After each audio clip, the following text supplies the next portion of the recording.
Think about every device in your home right now. Your phone on the nightstand, your doorbell camera blinking at the front door, the router humming in the hallway, invisible, constant, logging. Now think about what would happen if someone decided to move through your world, your street, your neighborhood, your front door, and tried to leave no trace. No fingerprints, no DNA, no face, nothing. Here is what this documentary is about. It is not about what the suspect left at the scene. It is about what he could not erase.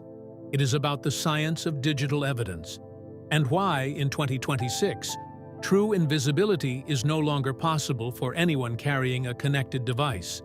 This is the Nancy Guthrie abduction case, and this is the story of the mistakes that are already in the record. The FBI has amassed as many as 10,000 hours of video footage in this investigation. 10,000 hours. That is more than 416 days of continuous footage, gathered from doorbell cameras, traffic systems, to neighborhood surveillance networks, and back-end server data spanning the entire Catalina foothills area of Tucson, Arizona. Every frame of it is being reviewed, every anomaly flagged, every vehicle, every passing shadow, every device that announced itself to a nearby router or cell tower during a 41-minute window in the earliest hours of February 1st, 2026. All of it is being read. The suspect wore a ski mask, long sleeves, gloves. He covered his hands, his face, his arms, and he approached the front door of a residence in the Catalina foothills and moved in a way that told investigators immediately that this was not impulsive. He knew where the doorbell camera was. He raised a gloved hand directly toward the lens. He covered it. Then he moved to a potted plant near the door, pulled shrubbery from it, and placed that vegetation across the camera's field of view. He was not panicking. He was executing a plan. And by every measure of physical forensics, gloves, mask, long sleeves, no traceable genetic material recovered from inside the residence. That plan appeared to be working. DNA leads in this case have, so far, pointed to dead ends. The suspect covered his fingerprints and his genetic material with methodical precision. A DNA profile of an unknown male was recovered from a glove found near the home, submitted to the National CODIS database, and returned no match. The database holds profiles of more than 19 million individuals with prior criminal records. He is not among them. Sources close to the investigation told CBS News there is concern that the DNA found at the home may not yield a usable profile for comparison in databases. The physical evidence trail, for now, is cold. So ask yourself this: if you were the investigator sitting in front of that evidence wall right now, glove with no match, fingerprints with no match, a masked face with no identity, where would you go next? What do you pull when the physical record runs dry? You go digital. Heather Barnhart is a forensic expert with Cellebrite, one of the world's leading digital intelligence firms used by law enforcement agencies globally. She is also head of faculty at the CNS Institute, one of the most respected cybersecurity research and training organizations in existence. So she is the analyst who processed the phone and device data of Bryan Kohberger in the Idaho student murders case, the analysis that helped place him at the scene and contributed to a conviction that sent him to prison for life. When Barnhart looks at the Nancy Guthrie case, she does not see a dead end. She sees a specific set of digital errors, and she says the suspect almost certainly does not know he made them. Since criminals often underestimate how difficult it is to truly disappear in a world saturated with connected technology. That is her framework. That is the lens through which this entire investigation is now being conducted. And it is the lens through which this documentary is built. Because the physical evidence may be silent, But somewhere in the cell tower logs, the router records, and the recovered back-end server data, something is still talking. Heather Barnhart, a digital forensics expert with Cellebrite and the SANS Institute, said cell tower data, Wi-Fi logs, and other digital breadcrumbs could prove critical in identifying whoever removed Nancy Guthrie from her home. She points directly to the architecture of modern connected technology, the invisible infrastructure that surrounds every neighborhood, every street, every residence, recording the presence of every device that passes within its range. You do not have to connect to it, and you do not have to use it. You simply have to be near it. And near it, on the night of February 1st, 2026, is exactly where the suspect was. If you have followed any coverage of this case, you have heard about the doorbell camera footage, the pacemaker timestamp, the glove, the backpack, the mask. What you have not heard, in the depth that it deserves, is the forensic science behind the digital evidence framework that investigators are now using as their primary investigative tool. And that is what this documentary is, not a timeline of events, a forensic breakdown of the errors a suspect makes when he believes he has gone dark, and why, in a world this connected, that belief is almost always wrong. If you want to understand how investigators find someone who tried to disappear, stay with us. And if you find this kind of forensic analysis as compelling as we do, subscribe to the Case Files Collective. Every case we cover goes this deep, every time. Now, let us start with what this suspect thought he controlled, and precisely where the record tells a different story. Because before investigators could map his digital footprint, they needed to understand the exact window of time he moved through this neighborhood. 41 minutes. And inside those 41 minutes, more data was generated than he will ever know. Here is what most people miss about this case. The night of February 1st was not the beginning. It was the end of a process. And in that process, the planning, the observation, the deliberate study of a target, is precisely where Heather Barnhart says the suspect's digital exposure begins. Not at 1:47 a.m., when the doorbell camera went offline. Earlier, possibly days earlier, possibly weeks. When the FBI released doorbell camera footage on February 10th, the public saw two distinct image sets of the masked individual at Nancy Guthrie's front door. In one set, he carries a 25-liter black Ozark Trail backpack, and a hip holster is visible at his midsection. In the other, he carries nothing. No backpack, no visible equipment, different attire entirely. The image the FBI released of the suspect at her front door, without a backpack, was captured by her Nest doorbell camera on a day prior to February 1st. Sources told ABC News. Two separate visits, two separate risk windows, and two separate opportunities to leave a digital trace he may not have been guarding against. Think about what that first visit means forensically. He approaches the door. He is not carrying equipment. One theory, according to sources, is that the suspect approached the door the first time, noticed the camera and was scared off, only to return later when he is seen tampering with the device and placing branches in front of the lens.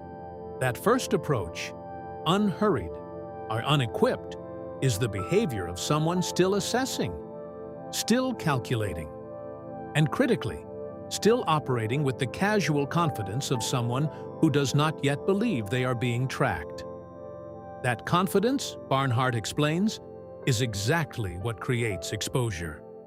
Retired FBI Supervisory Special Agent Jason Pack told Fox News Digital that the suspect visiting the home reveals that the crime was not impulsive and that it took planning. Planning means movement. A movement means a device in a pocket. A device in a pocket means cell tower pings, Wi-Fi probe requests, and a location history being written in real time, silently, automatically, without any input from the person carrying it. Barnhart's framework is precise on this point. The reconnaissance visit is not just evidence of premeditation. It is potentially the single most forensically unguarded moment in the entire timeline of this crime. So authorities have canvassed the area and requested that neighbors check their home security systems for footage spanning the entire month of January, not just February 1st. That is a 31-day window investigators believe may contain the digital signature of this suspect moving through the neighborhood before he was ready to act, before he had switched on whatever blackout protocol he used on the night of the abduction, before he was being careful. I'm making multiple trips to Guthrie's front door fits with the investigative assumption that the abduction was planned in advance and may have involved pre-operational surveillance and reconnaissance, according to CNN Chief Law Enforcement and Intelligence Analyst John Miller. Pre-operational surveillance is a term that carries specific weight in digital forensics. It means the suspect was in this neighborhood with purpose on more than one occasion before the crime window opened. And every occasion generates data. Barnhart's principle applied directly. On the first visit, he may not have been in blackout mode. He may have had his phone fully active, connected to his carrier, pinging towers in the Catalina foothills, broadcasting its MAC address to every router within signal range. He may have driven the same route more than once. He may have sat in a vehicle nearby, studying the layout, with a fully powered device in his hand or on the seat beside him. At every minute of that reconnaissance produced a cell tower log entry. Every pass within range of a residential router produced a probe request record. None of that data disappears unless someone specifically moves to suppress it. And in those earlier visits, there is no evidence he was suppressing anything. That is mistake one, not the night of the crime, the nights before it. Because while he was studying Nancy Guthrie's home, and the infrastructure surrounding that home was studying him right back. And here is where the investigation gets more layered than anything covered so far. Because investigators are not just looking at the data from the abduction window. They are building a pattern of movement through this specific geography over a specific period of time by a specific device. And Barnhart says that kind of pattern is extraordinarily difficult to fabricate or explain away. But what investigators found when they went back and reviewed that broader timeline raises a question that no one has answered yet. The suspect came back prepared. He came back with equipment. He came back with a plan precise enough to execute a 41-minute operation in total physical darkness. So, what changed between that first unequipped visit and the night he returned with a backpack, a holster, and a protocol for disabling every camera on the property? Before any investigation can map a digital footprint, it has to understand the target, not emotionally, forensically. Because the level of precision this suspect demonstrated on February 1st does not happen without prior knowledge. The timing of his arrival, deep into the overnight hours, after the neighborhood had gone completely silent, tells investigators one thing immediately. He knew the routine. And if he knew the routine, he observed the routine. And if he observed the routine, he generated data doing it. Nancy Guthrie was born on January 27, 1942, in Fort Wright, Kentucky. She had just turned 84 years old, 4 days before she was removed from her home. She had lived in the Tucson area for more than 5 decades, having relocated there with her family in the early 1970s. She is the mother of NBC Today co-anchor Savannah Guthrie and 2 other adult children, Annie and Cameron. Her daughter Annie lives nearby in Tucson. And her son-in-law dropped Nancy at her residence on the evening of January 31st after a family dinner. The garage door opened at 9:48 p.m. It closed 2 minutes later. That is the last confirmed sighting. She lives alone. She has staff. She has a fixed weekly routine. Every Sunday morning, without exception, she logs onto a virtual church service with a group she has attended for years.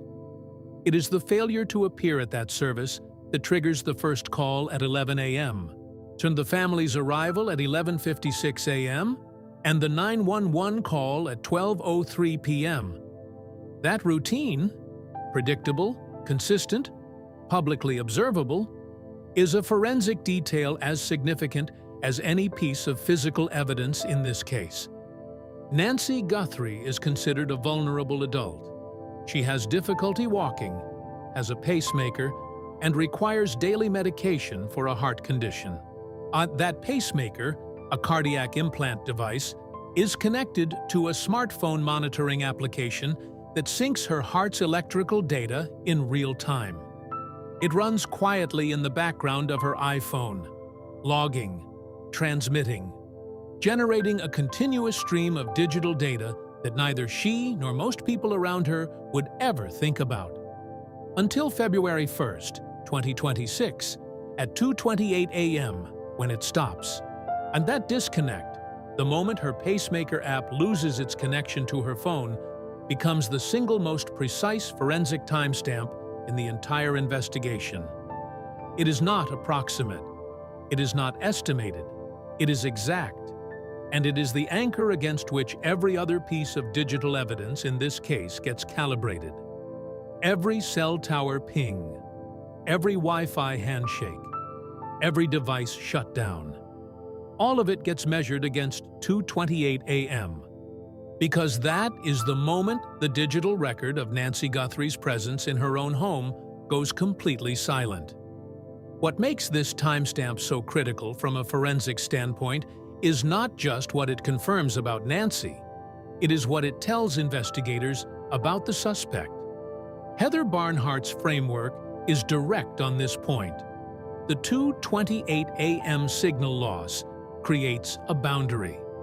It marks the end of the crime window with a precision that no eyewitness testimony, no physical evidence, and no camera system in this case has been able to match. And whatever device the suspect was carrying, whether it was on in airplane mode or powered down entirely, its behavior in the minutes surrounding that 2:28 a.m. boundary is exactly what investigators are looking for in the tower records. But here is where the investigation starts to reveal something that goes beyond what most coverage of this case has examined. The forensic question is not just what happened at 2:28 a.m., and the question is, what was happening in this neighborhood in the days and weeks before February 1st, and whose device was generating data during those visits? Because the pacemaker timestamp tells us when the crime window closed. The reconnaissance visits tell us when it opened, and the digital infrastructure of the Catalina foothills was recording both. Investigators believe Nancy Guthrie was removed from her residence in her sleep in the earliest hours of February 1st, 2026. Not at midnight, not at dawn, at a specific calculated hour. Narrow enough to suggest the person responsible had thought carefully about when the neighborhood would be at its quietest, when the roads would be at their emptiest, and when any device recording the exterior of that home would be most vulnerable to interference. What that person did not calculate, what Heather Barnhart says suspects almost never calculate, is the number of other systems running silently in the background. Systems he never touched. Systems he did not know to touch. And the first one announced itself at exactly 1:47 a.m. At 1:47 a.m., Nancy Guthrie's doorbell camera disconnected. The signal dropped from the network. The feed went dark. To the suspect standing at that door in the cold Arizona night, this was a victory. One camera down, the recording loop broken. What he did not know was that the act of disconnecting that camera had already been logged. The timestamp of that disconnection was already written into the back-end infrastructure of the device's server network. The camera going offline was not the end of the record. It was an entry in it. At 2:12 a.m., A second camera at the residence detected a presence near the front of the home. No video was captured. The camera had no active subscription, meaning its local storage cycled over itself. What Sheriff Nanos described as a system that just kind of loops and covers up. The suspect, see if he was aware of this camera at all, may have assumed the absence of footage meant the absence of a record. It did not. The detection event itself, the motion trigger, the software flag, the precise timestamp of 2:12 a.m. was retained in the system log. The camera captured nothing visual, but it recorded that something was there. Then, at 2:28 a.m., the most precise forensic instrument in this entire investigation registered its final entry. The Nancy Guthrie's Pacemaker app showed a disconnect from her phone at 2:28 a.m. Not a gradual signal fade, not a low battery warning, a disconnect. The cardiac monitoring application that had been running continuously, syncing data, confirming signal, logging its connection to her iPhone in real time throughout the night, stopped. In one moment, it was transmitting. In the next, it was not. That gap, that precise moment of disconnection, becomes the single most important timestamp in the entire forensic timeline. Because unlike the doorbell camera, unlike the motion detector, this timestamp was generated by a device attached to a human being. It places the last confirmed electronic signal from Nancy Guthrie's body at a specific moment in time. Everything after 2:28 a.m. is silence. A Ring doorbell camera captured multiple vehicles along a back road near the Catalina Foothills neighborhood around the time authorities believed Nancy Guthrie was taken. One vehicle was recorded at approximately 2:36 a.m., about 8 minutes after Guthrie's pacemaker last synced with her iPhone. The homeowners live approximately 2.5 miles from the Guthrie residence, on a road that exits the neighborhood while bypassing major intersections. That road was chosen for a reason, and it avoids the camera grids. It avoids the traffic systems. It is, by design, a route that minimizes exposure. And there, at 2:36 a.m., 8 minutes after the pacemaker went silent, a vehicle passes through the frame. Now, here is what Barnhart's framework asks you to hold in your mind as you absorb that sequence. 3 surveillance systems ran at that address. All 3 produced compromised or absent footage. He planned for that. He studied the camera positions, the subscription status, and the angles. He executed against the physical recording infrastructure with precision. But the pacemaker, running silently inside a human body, connected to a phone on a nightstand, syncing its data to a medical monitoring server, was never on his list. You cannot see a pacemaker from outside a house. You cannot disconnect it from a potted plant. And its timestamp, logged automatically at the moment of disconnection, is as precise as any forensic instrument in law enforcement's arsenal. And that is 41 minutes, from 1:47 a.m. to 2:28 a.m. And inside those 41 minutes, despite every precaution taken, despite the mask and the gloves and the carefully chosen hour and the disabled cameras and the back road exit, the record kept running. The timestamps kept writing. The data kept accumulating in back-end systems on servers he did not know existed. But here is what makes this case more complex than a straightforward forensic timeline. Because when investigators began pulling that data, when they sat down at the glowing screens in the FBI's analytical division and started cross-referencing the tower logs against the timestamps, they discovered something that reframed the entire investigation. The 41-minute window was not the only window. There was another one, earlier. And that earlier window may be where the most unguarded data of all was generated. Before we go any further into the digital evidence framework that is now driving this investigation, you need to understand the person behind it. Because this is not a theory. It is not speculation offered by someone observing from the outside. What Heather Barnhart is describing, the bookends, the blackout gaps, the proximity pings, the Wi-Fi handshakes, she has used all of it before. In a real case, against a real suspect, and it worked. Heather Barnhart is the SANS DFIR curriculum lead and a digital forensics expert with Cellebrite who led the forensics team tasked with examining Bryan Kohberger's phone and hard drive in the Idaho student murders case. Cellebrite is not a name most people know, but in law enforcement, it is one of the most consequential digital intelligence firms on the planet. Its technology is used by agencies in more than 140 countries to extract, analyze, and decode data from mobile devices, cloud systems, and digital networks. When federal investigators need to read what a phone recorded, not just what it was used for, but what it logged without the user ever knowing, Cellebrite's tools are often how they do it. Barnhart is not just trained in that system, she teaches it. As head of faculty at the SANS Institute, she trains the next generation of digital forensic investigators in the methodology she used to help put Kohberger away for life. On the night of the Idaho student murders, Kohberger's phone, normally active, was powered off between 2:54 a.m. and 4:48 a.m., precisely when investigators believed the killings occurred. This was not a dead battery or a lost signal. It was deliberate.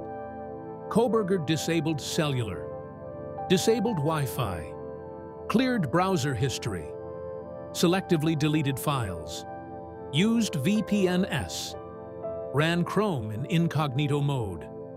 He was, by any measure, a technically aware individual who understood that digital devices leave records, and who took systematic steps to prevent those records from being created. And yet, Barnhart says it plainly. He really took all the steps, but still made a mistake. Kohberger literally created bookends around the crime by turning off his device, Barnhart said. So, in addition to all the clearing and other things that he prepped for to erase his digital footprint, to the fact that right before the crime his phone was turned off and then came back on, that created a tunnel to look down. A tunnel. That is the word she uses.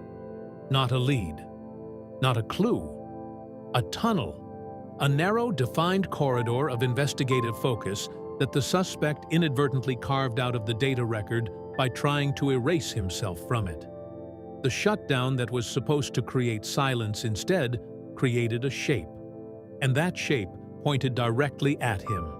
Now she is looking at the Nancy Guthrie case through the exact same lens. Barnhart explained that individuals attempting to avoid detection sometimes power down their phones or switch to airplane mode, believing it erases their digital footprint. However, she said such actions can instead create noticeable gaps that draw investigative focus. A gap in a cell tower record at 2 a.m. in a quiet residential neighborhood is not background noise. It is a signal. And Barnhart has built an entire investigative framework around reading that signal, around understanding what the absence of data is actually saying. Here is what makes this moment in the documentary the critical pivot. Up until now, the investigation looked like it was hitting walls. Physical evidence at dead ends. The national DNA database returning no match. The cameras disabled. The back road used to avoid detection.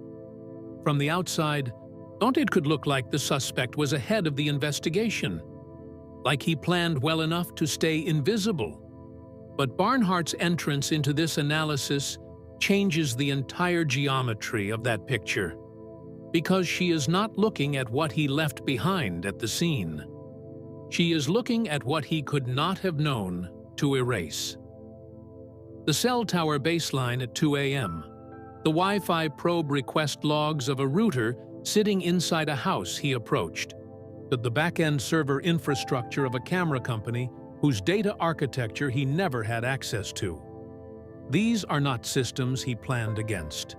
They are systems that were running whether he accounted for them or not. And Barnhart's framework, built case by case, refined through Kohberger and applied now to Guthrie, says the same thing every time. The loudest evidence can be the lack of evidence. What the suspect erased, what he silenced, what he powered down, that negative space has a shape. And that shape, right now, is being read by investigators in a command center in Phoenix.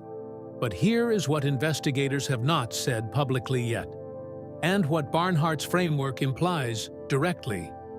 If the suspect studied Kohberger's case, if he read about the bookending theory and understood that a phone shutdown creates a tunnel, then he may have tried a different approach entirely. He may not have powered down at all.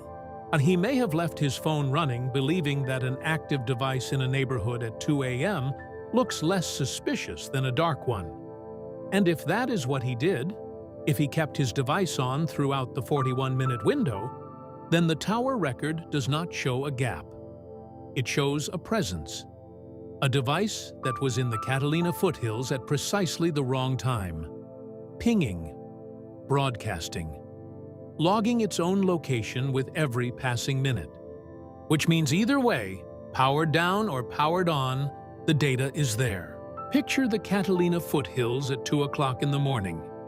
No traffic, no movement. The kind of silence that settles into a neighborhood when every light is off and every person is asleep. The cell towers serving this area are still running, still logging, still recording the presence of every connected device within range. But at 2 a.m. on a Sunday morning in a quiet residential enclave, that record is nearly flat. The devices that are active are stationary, sitting on nightstands, plugged into chargers, their owners deep in sleep cycles, their phones maintaining a passive automatic connection to the nearest tower. One ping every few minutes, steady, predictable, unremarkable. Now imagine one device in that landscape going completely dark.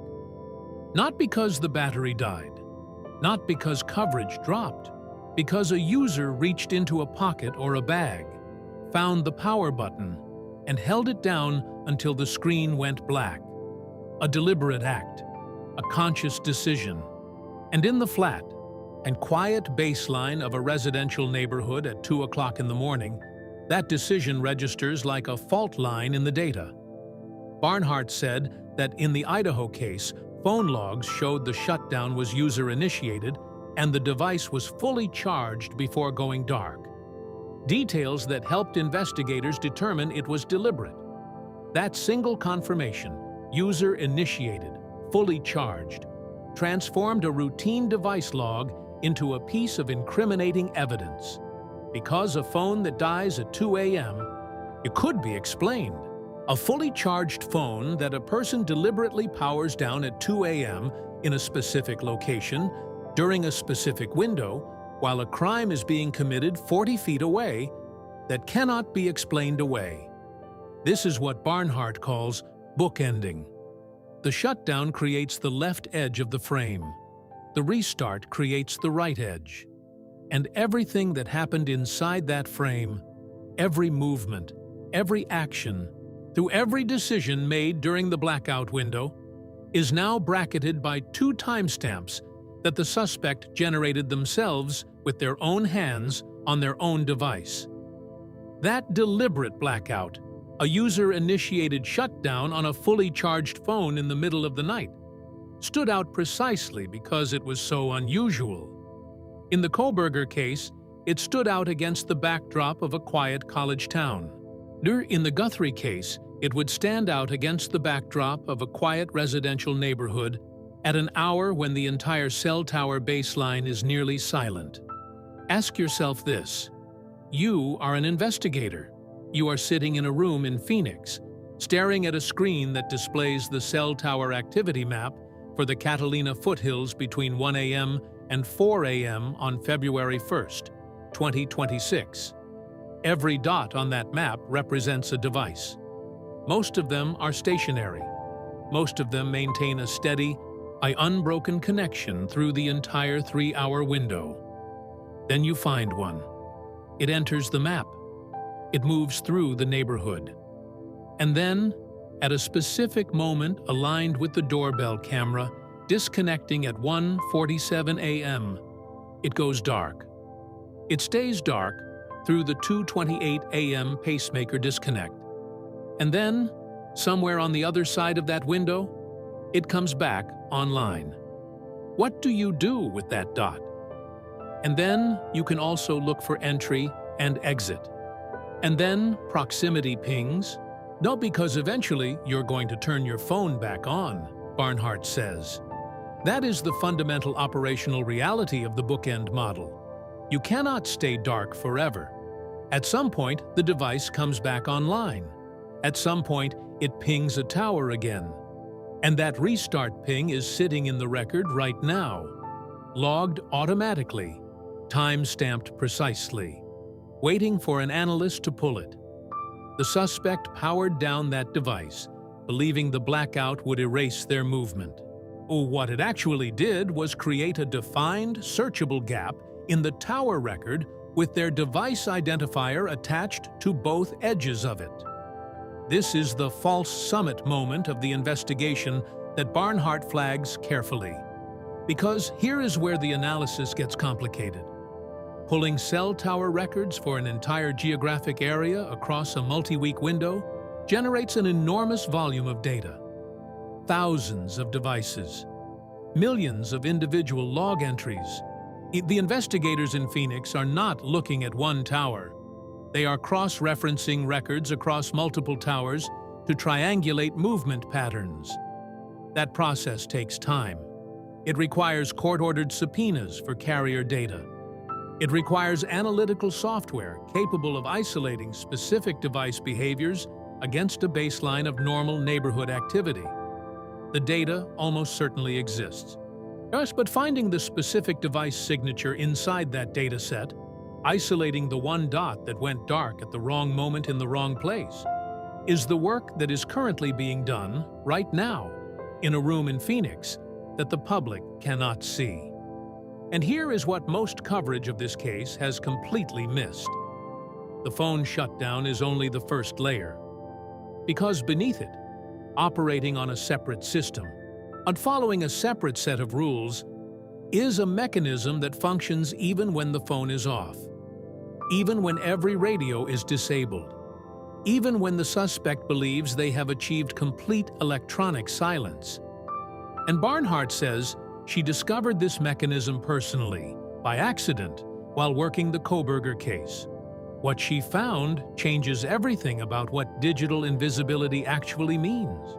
Most people, if asked how to make a phone disappear from the digital record, I would give the same answer.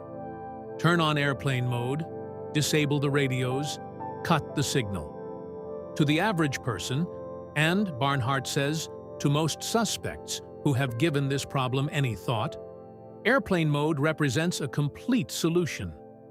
The phone is dark. The cellular connection is gone. The Wi-Fi is off. The Bluetooth is off. There is no signal leaving the device, and therefore there is no record of where the device is or where it is going. It is, in the popular understanding of the term, a digital invisibility. Barnhart discovered that this understanding is wrong, and she discovered it not in a laboratory, not in a forensic training session. She discovered it on an airplane while working the Kohberger case, with her own device in her own pocket. While working the Kohberger case, she discovered that her own device, on airplane mode the entire time, registered a location ping when she crossed time zones. She was in the air. Every radio on her device was nominally disabled, and airplane mode was active. And yet, at the moment, her device crossed into a new geographic zone, a new time zone boundary, a new cell coverage region. It registered a ping, a location event, a timestamp, generated automatically without any action on her part, by the device itself responding to a geographic threshold it had crossed. Sit with that for a moment. A fully switched-off radio array. A device in the mode specifically designed to prevent signal transmission. And it's still pinged. Even a phone on airplane mode isn't necessarily invisible, Barnhart noted. The mechanics of why this happens are rooted in how modern smartphones handle geographic boundary events at the firmware level, a layer of device operation that sits beneath the user-facing settings, beneath the airplane mode toggle, beneath everything a person interacts with when they pick up their phone. Some devices, under some carrier configurations, retain a minimal location logging function even when all surface-level radios are disabled. The user sees airplane mode as an off switch. The device treats it as a dimmer. Now apply this to the Catalina foothills. A suspect who drove into this neighborhood on the night of February 1st with their phone in airplane mode, believing they had achieved complete electronic silence, may have still generated a location event at the moment their device crossed into the cell coverage boundary serving that area of Tucson. A single ping, time-stamped, logged in the tower record, invisible to the suspect, visible to an analyst who knows to look for it. And it does not stop there. See, even a temporary blackout can stand out, Barnhart said, especially in a quiet residential neighborhood in the early morning hours when most devices would typically remain in one place, with their owners asleep. The extended silence of a device that should be active. A phone belonging to someone who is awake, moving, navigating a vehicle through a residential neighborhood at 2 o'clock in the morning, is itself an anomaly in the tower record. Active movement without active signal. And that gap has a shape. An entry point where the device last registered before going silent. An exit point where it registered again after the blackout lifted. And in between those 2 points, a window of silence that maps almost precisely onto the 41 minutes between 1:47 a.m. and 2:28 a.m. This is where Barnhart's framework becomes most forensically powerful. Because investigators are not looking for a signal, they are looking for the shape of the absence of a signal, and they are looking for a device-shaped hole in the cell tower record. An empty space in the data that has the exact dimensions of a person moving through a specific neighborhood during a specific window, in a vehicle, on a route designed to avoid major intersections, with every radio deliberately suppressed.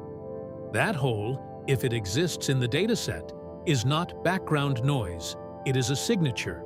Ask yourself this: if you were sitting in front of that tower data right now, at a screen in Phoenix, cross-referencing every device that passed through the Catalina foothills between 1 a.m. and 4 a.m. on February 1st, and you found one entry where the signal went quiet at exactly the wrong moment and in exactly the wrong place, what would you do with it? You would pull the device identifier. You would cross-reference it against the tower records from 3 weeks earlier, when a suspicious man was reported in the Catalina foothills neighborhood around January 11th.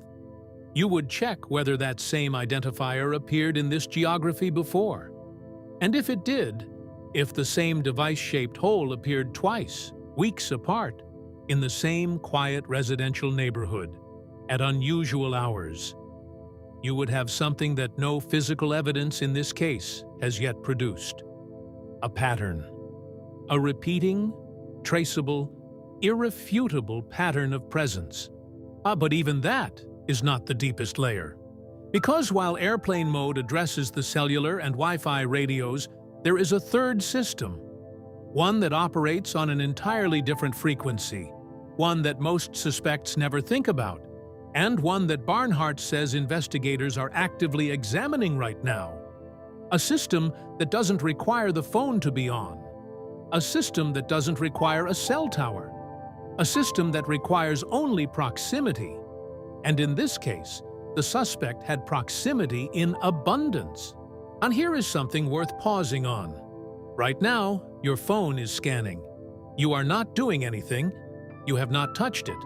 It is sitting on a desk, or in a pocket, or on a table beside you. And it is broadcasting. Quietly, automatically, continuously. It is sending out probe requests to every router within range, announcing its presence, advertising its unique hardware identifier, looking for networks it recognizes. It does not ask your permission to do this, and it does not notify you when it happens. It is simply part of how the device operates, built into its architecture at a level most users never think about. And every router that receives one of those probe requests, whether or not your phone ever connects to its network, logs the interaction, your device's identifier, the timestamp, the signal strength, all of it written into a router log that sits quietly on a server, waiting.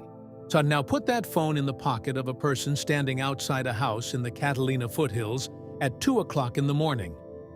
A phone that touches a home's Wi-Fi network without connecting to it can still place a device at a scene, Barnhart confirms. This is not a theoretical capability. It is a standard forensic tool, used in prior federal investigations to place suspects at locations they claimed never to have visited, using device data they did not know was being generated. The router does not care whether a connection was established. It does not require a password to have been entered or a network to have been joined. The probe request alone, the automatic, passive broadcast from a device that simply passed within range, is sufficient to create a log entry that places that device at that address, at that time, on that date. Investigators are subpoenaing Nancy Guthrie's home router records. They are looking for every device identifier that appeared in that log during the relevant window, and more importantly, during the weeks preceding February 1st, when the suspect is believed to have conducted at least one reconnaissance visit to the property. If his device was on during that prior visit, so if he drove past the residence or approached the door with his phone in his pocket and the Wi-Fi radio active, which it would have been by default unless he specifically disabled it, that router may have already logged his device identifier. That entry is sitting in the record right now. It has been there since the moment he walked within range of that network. But Barnhart's recommendation to investigators goes beyond the router at the residence itself. I strongly recommend and hope that law enforcement captured tower data of all cell phones entering the area that evening and early morning, especially around 2 a.m. There shouldn't be a lot of cell tower pinging around that time, so it may be easier to isolate a list of suspects, she told Newsweek directly. Read that carefully. She is not saying investigators might find something useful. She is saying the dataset, at that hour, in that location, is sparse enough that isolating an anomalous device should be operationally achievable. 2 in the morning in a quiet residential neighborhood is not Times Square at noon. The signal traffic is minimal. The baseline is flat. An anomalous device, one that entered the area, moved through it, and then disappeared from the record, stands out against that baseline with a clarity that simply does not exist during daytime hours or in denser urban environments. If the kidnapper prepared and turned off cellular, Wi-Fi, and powered down their phone, look for tower data a bit further out to see if cell signal is lost. Again, it's hard to tie someone to a dark period, but it's a tactic being used by criminals, and investigators are forced to widen their scope, Barnhart added. This is the operational reality of the proximity ping framework. If the suspect was fully dark, phone off, every radio disabled, investigators do not stop at the immediate geographic boundary. They widen the search radius. They look for the last tower ping before the blackout began. They look for the first tower ping after it ended. And they use those 2 outer data points to reconstruct the shape of the silent window. Where it started, how long it lasted, and where the device was when it came back online. And that reconstructed shape is then overlaid onto the geographic map of the Catalina foothills and the forensic timeline of the 41-minute crime window. If the two shapes align, if the silence maps onto the movement, you have a pattern that is extraordinarily difficult to explain as coincidence. Ask yourself this: if you were the investigator who found that alignment, a device that went dark at the edge of the Catalina foothills, stayed dark through the entire crime window, and came back online somewhere to the south along the same back road that bypasses the major intersections, what would the next step be? You would pull every piece of identifying data attached to that device. You would cross-reference it against every other data set in the investigation. The traffic cameras throughout Pima County that may have captured a vehicle or a face. The 10,000 hours of video footage the FBI is currently reviewing. On the router logs, not just at the Guthrie residence, but at neighboring properties along the approach route. Every system that device may have touched, knowingly or not, during its movement through this geography. And then you would check one more thing. Because there is a fifth digital system in this investigation that operates independently of everything discussed so far. One that the suspect had absolutely no way to account for, no way to disable, and no way to know existed inside the walls of that residence. A system that was running from the moment he entered and kept running until the precise second it stopped. And the second it stopped is now the most important timestamp in this entire case. On February 2nd, 2026, the morning after Nancy Guthrie was reported missing, Pima County Sheriff Chris Nanos stood before cameras and said the words that set the investigative tone for everything that followed. And the doorbell camera had been disconnected. The data had been overwritten. The camera had no active subscription. The footage, he told reporters, was gone. That's what our analysis teams have told us. We're not done with that. We'll do all we can, but that's what it says, he said. It was an honest, measured statement from an investigator describing the reality of the physical evidence in front of him. And it was, within 8 days, proven incomplete, because the footage was not gone. It was simply in a place the suspect did not know to look. Over the last 8 days, the FBI and Pima County Sheriff's Department have been working closely with our private sector partners to continue to recover any images or video footage from Nancy Guthrie's home that may have been lost, corrupted, or inaccessible due to a variety of factors, including the removal of recording devices. And the video was recovered from residual data located in Backend systems. FBI Director Kash Patel wrote on February 10th, 8 days of forensic work. 8 days of the FBI and Google engineers navigating the complex architecture of cloud-connected camera infrastructure, the servers, the data pipelines, the back-end nodes that sit between a physical device, and the cloud storage a user pays for. And at the end of those 8 days, the footage the suspect believed had been permanently erased was sitting on a screen in an FBI analytical division. Here is how that is possible. Most doorbell cameras also have a tamper mode, a security feature that alerts a user when a device is being disconnected or interfered with. Experts believe this may serve as a signal for companies to hold on to data for a longer period of time. From Google's server perspective, it knows if that device goes offline, one cybersecurity expert explained.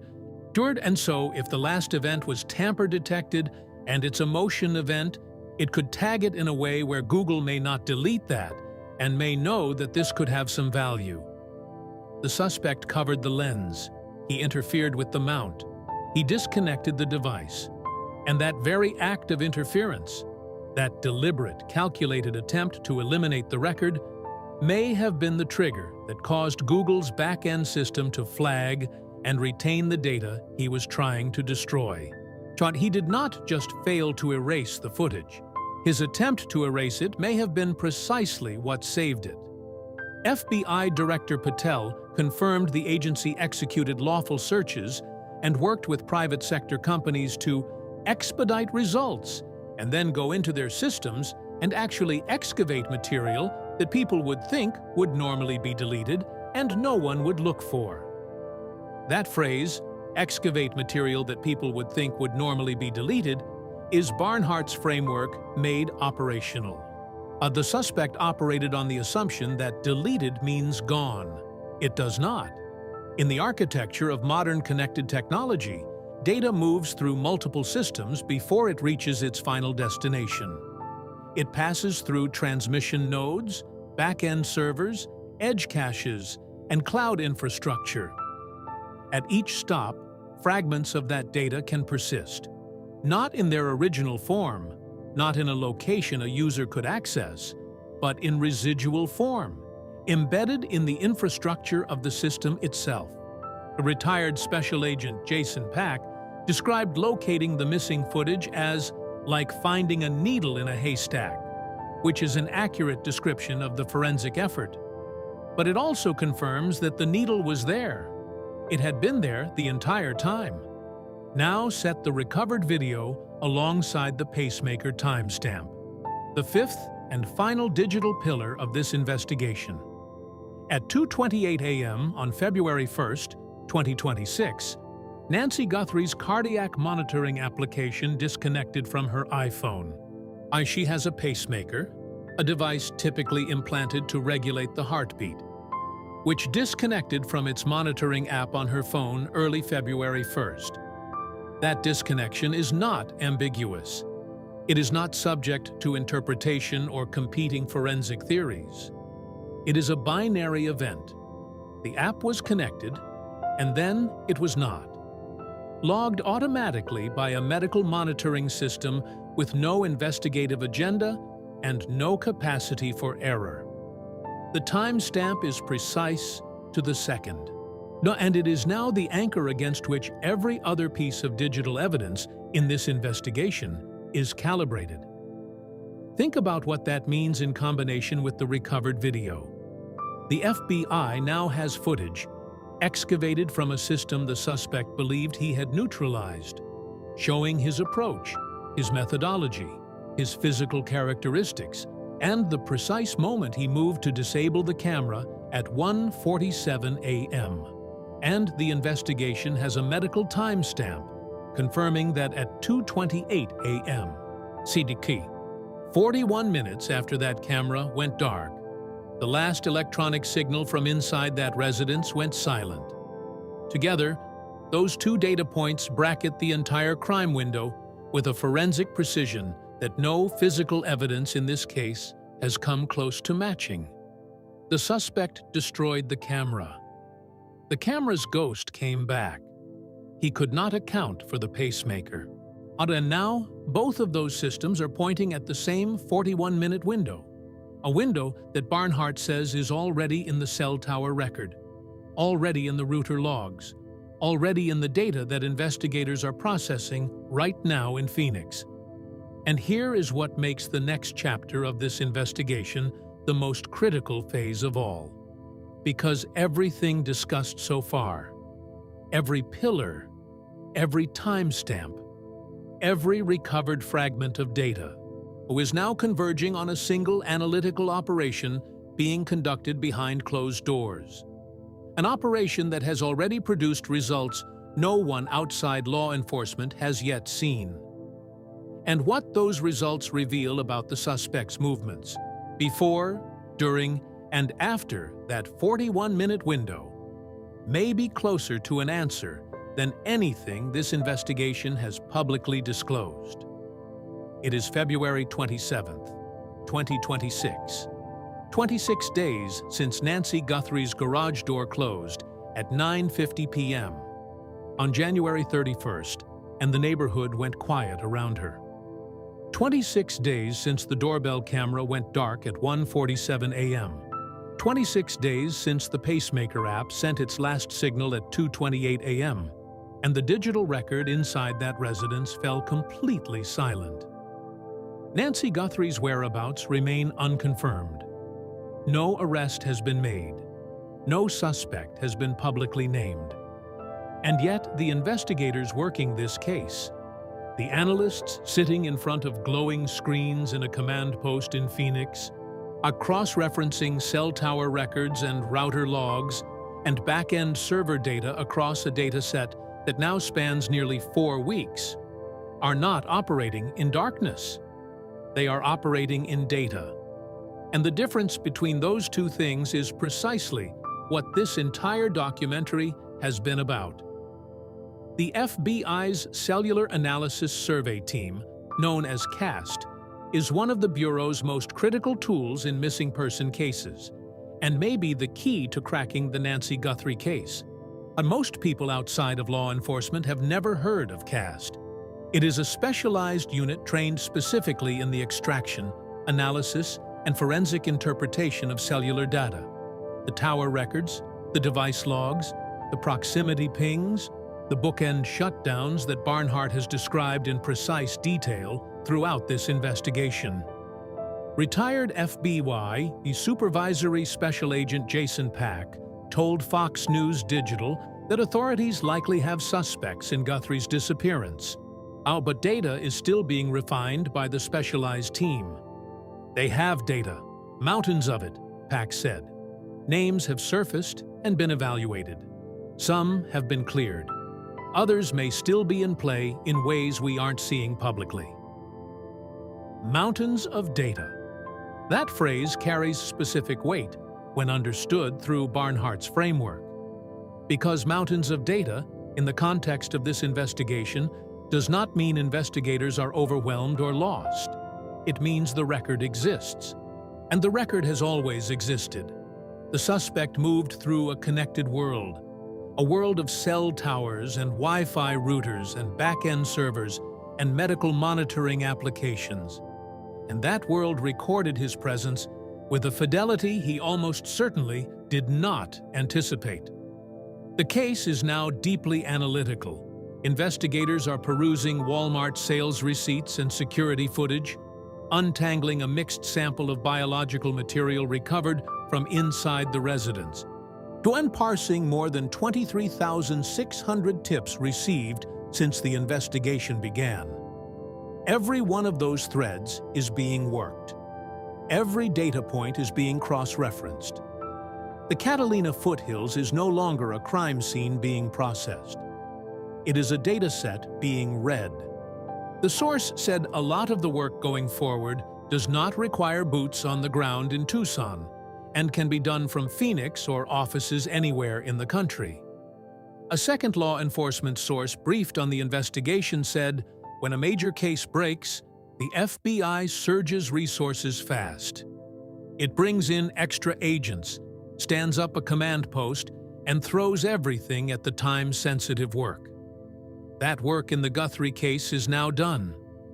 What replaces it is the long, methodical, unglamorous work of digital forensics, the kind of work that does not generate press conferences or visible law enforcement activity, but that has, in case after case, produced the answer that no physical evidence could provide.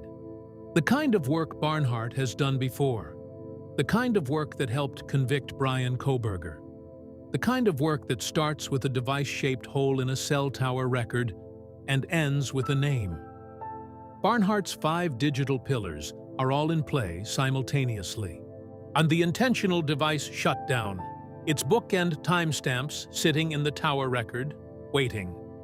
The airplane mode loophole, its boundary pings, however faint, potentially logged at the moment the suspect crossed into the Catalina foothills coverage zone. The Wi-Fi handshake, the MAC address broadcast that a device cannot suppress simply by being carried in a pocket. The proximity ping, the anomalous signal in a flat 2 a.m., a baseline that stands out precisely because of how quiet everything else is. And the recovered back-end video, proof already demonstrated in real time that the data he believed he had destroyed was never gone at all. 5 systems, 5 independent records, all of them pointing at the same 41-minute window. all of them generated by a suspect who believed he was operating in complete digital silence. We hope in Nancy Guthrie that whoever has her made a mistake. And that we can uncover that footprint. Barnhart says this without drama, without a pause for effect. Just a direct, precise statement from a forensic analyst who has uncovered this kind of footprint before, who has sat in front of this exact kind of dataset, in this exact kind of case, and found the tunnel that the suspect's own device created when it went dark. The question is not whether a footprint exists. Barnhart is clear on this. In a world this connected, since a footprint almost always exists. The question is only the timeline of when the analysis produces the answer that is already, in some form, encoded in the data. If you have followed this case from the beginning, from the quiet suburban neighborhood, to the masked figure at the door, to the Pacemaker timestamp, to the FBI engineers excavating footage from a server the suspect never knew existed, then you understand what this investigation has fundamentally become. And it is not a search for physical evidence. That search is over. This is a forensic data operation. And the data does not forget, it does not degrade, it does not disappear because a phone was turned off, or a camera was covered, or a back road was chosen to avoid the major intersections. The infrastructure of the connected world absorbed every movement the suspect made, logged every device that passed through that neighborhood, and retained every fragment of data in back-end systems that the suspect never knew to target. The footprint is already there. Investigators are reading it now, and if you want to follow every development in this case as it unfolds, if you want the forensic analysis, the verified facts, and the investigative depth that most coverage never reaches, subscribe to the Case Files Collective. Every case we cover goes this deep. Hit subscribe and turn on notifications so you never miss an update on this case or any other, because the data never stops talking, and neither do we.